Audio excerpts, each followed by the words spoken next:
At nandito nga kami ni Joshua sa Cubao, naglalakad dito sa Fiesta Carnival. Tinitingnan ko yung kisame kung meron ng gagamba.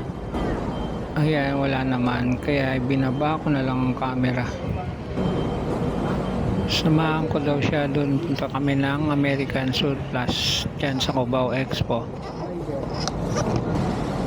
At dito nga kami naglakad sa may General MacArthur Avenue, di sa may Cubao, sa may SM Cubao.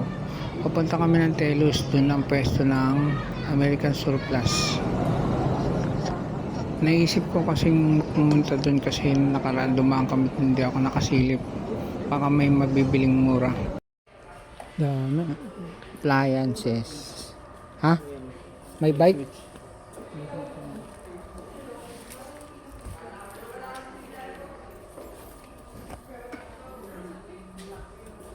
Furniture. Yun ang ulat ng laki. Sporting goods. Tingnan natin. Ano yan wa?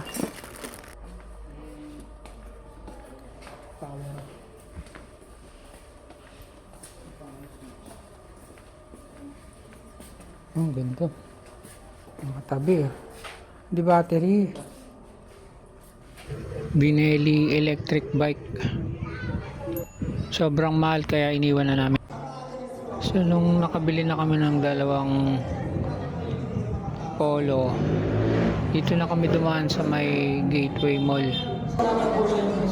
Kain daw kami ng takoyaki o kaya siomai.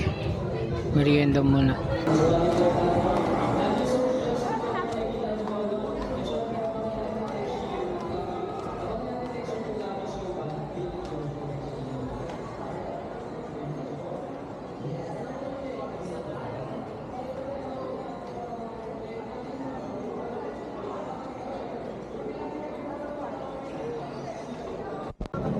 So nandito na uli kami sa Fiesta Carnival, pagtawid ng Gateway. Dito kasi sa loob ng parking lot namin pinarada yung motor.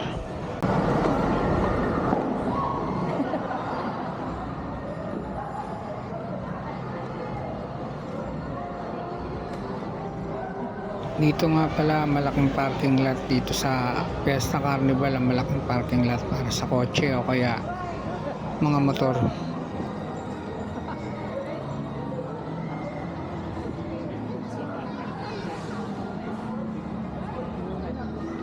At dito nga yung marami ring pasyalan, may supermarket tsaka pasyalan, may kainan din, yung mga kiosk.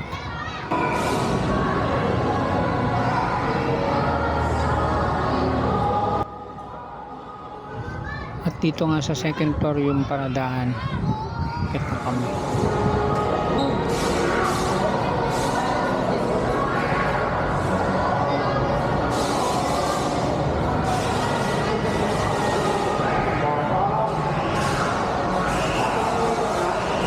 Salamat po sa panonood.